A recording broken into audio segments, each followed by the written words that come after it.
अस्सलाम वालेकुम। मेरा नाम है हुसैन मंसूर और मैं एक क्लाउड कंप्यूटिंग की एक और वीडियो के साथ आपके साथ हाजिर हूँ।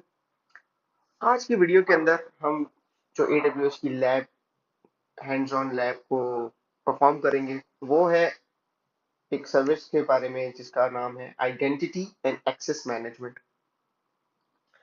Identity and access management basically एक सिक्योरिटी की सर्विस है जो एक्सेस प्रोवाइड करती है यूजर्स को, सर्विसेज को। और हम इसको एक्सप्लोर करेंगे कि AWS को यूज करने के लिए ये सर्विस इंतहाई अहम है। इस सर्विस का जो मकसद है वो सिक्योरिटी और परमिशंस फराहम करना है। डिफरेंट रोल्स को, डिफरेंट यूजर्स को आप मैनेज कर सकते हैं कि किस यूजर के पास कितनी परमिशन होनी चाहिए, कौन एडमिन है और कौन व्यू ओनली रोल है जो सिर्फ चीजें देख सकता है, सर्विस में कुछ कर नहीं सकता। यूजर मैनेजमेंट इस सर्विस के थ्रू होती है, मतलब न्यू यूजर्स क्रिएट करना। अगर आपकी ऑर्गेनाइजेशन के अंदर, आपकी टीम के अंदर नए लोगों ने ज्वाइन किया तो उनका नया AWS का यूजर बनाना IAM के थ्रू होगा। ग्रुप्स बनाना, ग्रुप से मुराद डेवलपर का एक ग्रुप है, एडमिन का एक ग्रुप है, सिक्योरिटी ऑडिटर्स, सिक्योरिटी की टीम का एक और ग्रुप हो सकता है। और हर ग्रुप की जुदा जुदा परमिशन होंगी और वो अलग तरीके से मैनेज होगा। तो ग्रुप्स किस तरह बनेंगे, रोल्स क्या होते हैं। रोल एक चाबी से मैं तशबीह दे रहा हूँ कि ये एक तरह की चाबी है। अगर मेरी चाबी के पास एक्सेस है EC2 सर्विस एक्सेस करने का, तो मैं भी EC2 सर्विस एक्सेस कर सकता हूँ। अगर मेरी चाबी जो है वो S3 एक्सेस कर सकती है और वो चाबी S3 वाली मेरे पास है, तो मैं भी S3 एक्सेस कर सकता हूँ। अब ये रोल जो है वो यूजर के पास भी हो सकता है, ये रोल जो है वो EC2 सर्विस के पास हो सकता है, लैम्डा सर्विस के पास हो सकता है। तो ये बहुत पावरफुल और थोड़ा सा एडवांस्ड होता है। और फाइनली हम देखेंगे कि ये इतनी कोर सर्विस है कि हर वो इंजीनियर या आर्किटेक्ट जिसको AWS यूज करना है उसको इस सर्विस के बारे में पता होना चाहिए। और सिक्योर कैसे करना है आपको अपना क्लाउड एनवायरनमेंट, उसके लिए भी ये सर्विस आपको पता होना। आज की लैब का जो एजेंडा है वो है IAM यूजर्स और ग्रुप्स जो पहले से लैब के अंदर बने हुए हैं उनको एक्सप्लोर करना। IAM पॉलिसीज को चेक करना कि पॉलिसीज क्या होती हैं और ग्रुप के ऊपर पॉलिसी कैसे अप्लाई होगी। एक रियल वर्ल्ड सिनेरियो को हम देखेंगे लैब के अंदर के कैसे जो है हम पर्टिकुलर ग्रुप की कैपेबिलिटीज इंक्रीज कर सकते हैं। लेट्स से आपके पास एक ग्रुप है डेवलपर का और आप एक नई सर्विस जो है वो लैम्डा पे डिप्लॉय कर रहे हैं। पहले लैम्डा की परमिशन नहीं थी डेवलपर्स के पास, बट आपको लैम्डा की परमिशन ऐड करनी है, तो आप कैसे कर सकते हैं। Locating and using the IAM sign in URL, इससे मुराद AWS के ऊपर AWS अकाउंट के अंदर अगर आपको लॉग इन करना है तो आप कैसे लॉग इन करेंगे, उसका यूजर नेम पासवर्ड क्या होगा हर यूजर का। और finally experimenting with the effects of policies on service access, कि अगर आपके पास कोई एक्सेस नहीं है और आपको एक्सेस दिया जाए तो उससे आपके रोल पे, प्रोफाइल पे क्या फर्क पड़ेगा। So it's left time. Let's move on. अब आइडेंटिटी एंड एक्सेस मैनेजमेंट को मैंने उर्दू में ट्रांसलेट करने की कोशिश की, लेकिन इसका उर्दू का जो ट्रांसलेशन आती है, जो वो आती है शनाख्त और रसाई का इंतजाम।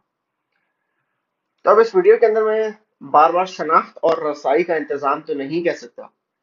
इसका शॉर्ट फॉर्म IAM कहा जाता है AWS के अंदर, तो मैं इसको IAM से ही मुखातिब करूँ। लैब मैंने ऑलरेडी स्टार्ट कर दी थी, तो कंसोल स्टार्ट करते हैं और इस लैब को स्टार्ट करते हैं। टॉपिक्स वही हैं जो मैंने आपके साथ शेयर किए। IAM यूजर्स एंड ग्रुप्स को चेक करना, पॉलिसीज, सिनेरियो, लॉगिन URL और फिर एक्सपेरिमेंट्स।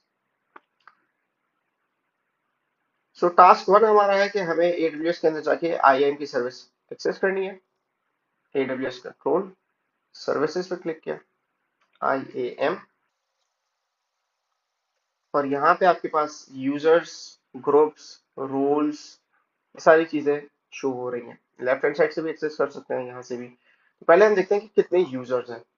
जैसा कि आप देख सकते हैं यहाँ पे 3 यूजर्स हैं, तीनों के पास कोई ग्रुप्स नहीं है, ये इंडिविजुअल यूजर्स हैं। एक्सेस की आप बना सकते हैं जिससे आप AWS CLI एक्सेस करते हैं, CLI यूज करते हैं। AWS SDK के लिए यूज करने के लिए आप की बनाते हैं।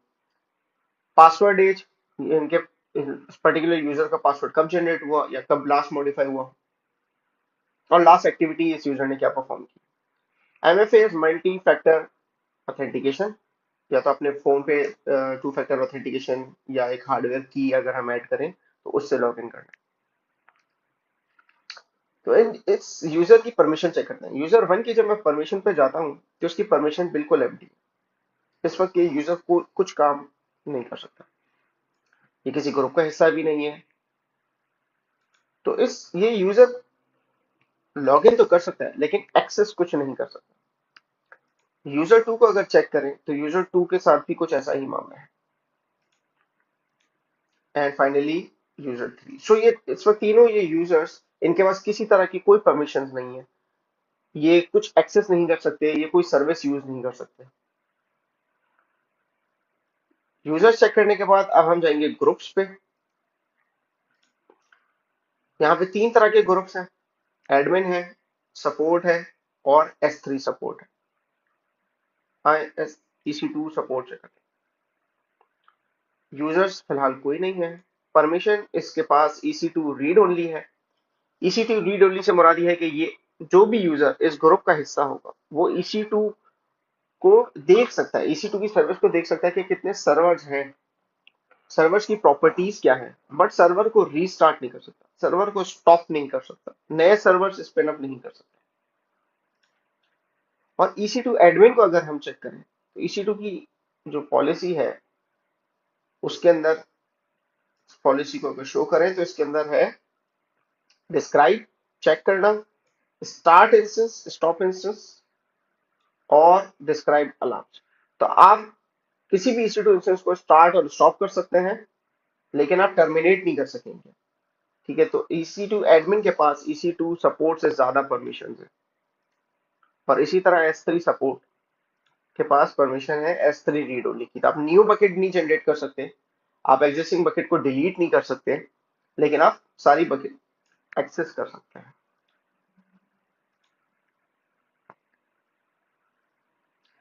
यहाँ पे ये हमें EC2 सपोर्ट ग्रुप और ये सारे पॉलिसीज वगैरह शो कर रहे हैं जो हमने ऑलरेडी चेक की।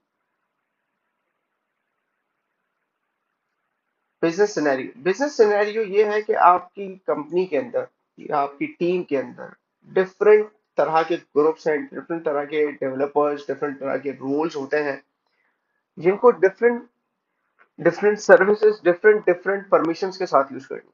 आप हर यूजर को एडमिन रोल तो नहीं दे सकते। एक जूनियर डेवलपर या एक इंटर्न के पास सुपर एडमिन रोल नहीं होना चाहिए कि वो जाके और सारे सर्वर्स डिलीट कर सके, ये परमिशंस उसके पास नहीं होनी चाहिए। इसी तरह परमिशंस को मैनेज करने के लिए आप डिफरेंट ग्रुप्स बनाते हैं, हर यूजर को उस ग्रुप में ऐड करते हैं और उस यूजर के पास उतनी ही पावर, उतनी ही अथॉरिटी होती है जितनी उस ग्रुप के पास है। तो अगला टास्क, टास्क टू है हमारा, ऐड यूजर्स टू ग्रुप। हाँ, इसको एक्सप्लोर। यूजर्स पे गए, सॉरी, ग्रुप्स, मैंने add user one two S3 support group. Okay, S3 support group select किया, ऐड यूजर्स, और यहाँ पे हमारे पास यूजर्स की लिस्ट आ गई। मैंने यूजर वन सेलेक्ट किया, ऐड यूजर, और S3 सपोर्ट के अंदर एक यूजर ऐड हो गया।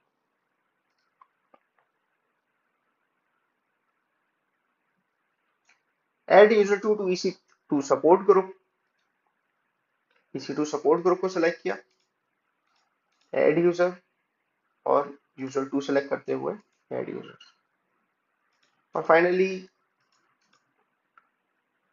EC2 एडमिन के ग्रुप के अंदर मैं यूजर थ्री ऐड करता हूँ। तो हमारे पास तीन यूजर्स, तीन groups, one two one mapping हो चुकी है। आप देख सकते हैं कि यूजर्स के आगे उनके अब ग्रुप के नाम आ चुके हैं। ये हमारे यूजर्स को ग्रुप में ऐड करना। थर्ड टास्क है कि साइन इन टेस्ट यूजर्स, जो हमने अभी यूजर बनाया है उसको कैसे एक्सेस किया जाए। तो हम ये करते हैं, डैशबोर्ड पे क्लिक किया, URL, ये हमारा वो लॉगिन URL है जिससे हमारे यूजर्स लॉगिन कर सकते हैं। इस URL को सेव कर लेना अपने पास, प्राइवेट विंडो स्टार्ट करनी है, ठीक है, और यूजर डालना है। यहाँ पे हमारे पास एडमिनिस्ट्रेटर पासवर्ड आ रहा है लेफ्ट हैंड साइड के ऊपर रिसोर्सेज के अंदर। तो हम यूजर वन को इस पासवर्ड के साथ एक्सेस कर सकते हैं। आई ट्राई आउट करते हैं। इस यूआरएल को कॉपी किया,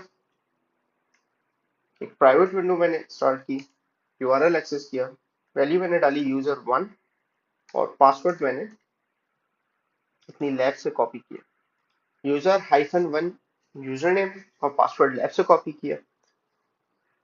सो मेरा यूजर लॉगिन हो चुका है।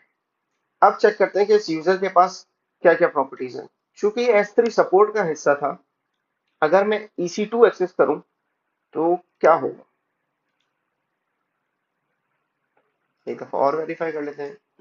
यूजर वन S3 सपोर्ट का हिस्सा है, और मैं कोशिश कर रहा हूँ EC2 एक्सेस करने की। तो आप देख सकते हैं कि ये बहुत सारे मुझे एरर शो कर रहा है। अगर मैं इंस्टेंसेस पे जाऊंगा तो मेरे पास कोई इंस्टेंस शो नहीं होगा, और इसकी ये वजह नहीं है कि इंस्टेंस नहीं है, हो सकता है यहाँ पे इंस्टेंस हो, इसकी वजह ये है कि मेरे पास एक्सेस नहीं है। लेकिन अगर मैं S3 एक्सेस करूंगा तो होपफुली मुझे बकेट दिख जानी चाहिए और कोई एरर शो नहीं होना चाहिए। तो ये देख सकते हैं कि यहाँ पे ये दो बकेट बनी हुई है ऑलरेडी, और मेरे पास एक्सेस है कि मैं इनको देख सकता हूँ। इसी तरह आप यूजर टू और यूजर थ्री को भी एक्सप्लोर कर सकते हैं कि उनके पास क्या क्या राइट्स हैं, वो क्या कर सकते हैं और क्या नहीं कर सकते। एक और चीज ट्राई करते हैं जो यूजर थ्री के लिए जरूरी है कि EC2 एक्सेस। यूजर थ्री को अगर मैं चेक करता हूँ तो यूजर थ्री के पास EC2 एडमिन का रोल है। तो अब यहाँ पे मेरे पास कोई एरर नहीं आएगा। ये कह रहा है AP साउथ ईस्ट वन के अंदर हमें सपोर्ट जाना है और वहां पे हमारा इंस्टेंस होगा। तो हम यहाँ पे इसको, ये जो सारे AWS के रीजन हैं, यहाँ पे AP साउथ ईस्ट वन जो सिंगापुर है उसको सिलेक्ट करते हैं, और यहाँ पे हमें एक इंस्टेंस दिख रहा है जो रनिंग है। अगर मैं इस इंस्टेंस को स्टॉप करना चाहूँ तो मैं इस इंस्टेंस को स्टॉप कर सकता हूँ। उसकी वजह यह है कि यूजर थ्री जो है वो एडमिन रोल है, और एडमिन के पास स्टार्ट और स्टॉप दोनों की परमिशन थी।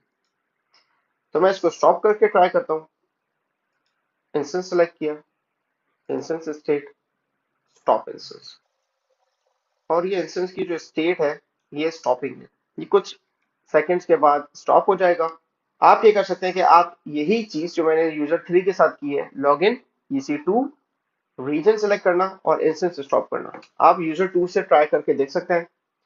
आपके पास एरर शो होगा और वो आपको स्टॉप नहीं करने देगा यूजर को। उसकी वजह यह है कि यूजर टू के पास EC2 की एडमिन परमिशन, स्टॉप इंस्टेंस का रोल परमिशन नहीं है, सिर्फ यूजर थ्री के पास है। तो और ये सर्वर स्टॉप हो चुका है। लेट्स से हमें अगर ये करना है कि हमें यूजर टू को EC2 सपोर्ट को परमिशन देनी है। अब ये लैब का हिस्सा नहीं है, मैं आपको एक एक्स्ट्रा चीज बताना चाह रहा हूँ। अगर हम ऐड परमिशन करेंगे तो हम एग्जिस्टिंग यूजर ग्रुप की परमिशन ऐड कर सकते हैं, हम किसी दूसरे यूजर की परमिशन ऐड कर सकते हैं, और हम AWS प्रोवाइडेड जो सारी परमिशन हैं हम उसमें से कुछ सेलेक्ट कर सकते हैं। यहाँ पे अगर मैं EC2 सर्च करूँ तो आप देख रहे हैं कि EC2 की काफी सारी चीजें हैं। EC2 फुल एक्सेस, अगर मैं इसको सेलेक्ट करके रिव्यू, ऐड परमिशन, और फिलहाल आप देख सकते हैं कि मेरे पास एक एरर है। ये एरर है कि जो इस वक्त मेरा लैब का यूजर है जिससे मैं लैब कर रहा हूं, उस यूजर के पास इटसेल्फ ये परमिशन नहीं है कि वो IAM अटैच यूजर पॉलिसी कर सके। मतलब ये मेरे पास राइट्स नहीं है, इसलिए ये परमिशन इटसेल्फ फेल होती है। तो आप देख रहे हैं कि जो लैब का यूजर है वो भी किसी बैकएंड पे किसी, उसकी भी कोई परमिशन है, वो भी किसी ग्रुप का हिस्सा है, उसको भी कोई रोल असाइंड है। तो हर यूजर AWS के अंदर किसी न किसी IAM या तो यूजर का पार्ट है या तो किसी रोल का हिस्सा है। ठीक, कोई सवाल हो तो प्लीज कमेंट करिएगा, मैं जवाब देने की पूरी कोशिश करूंगा।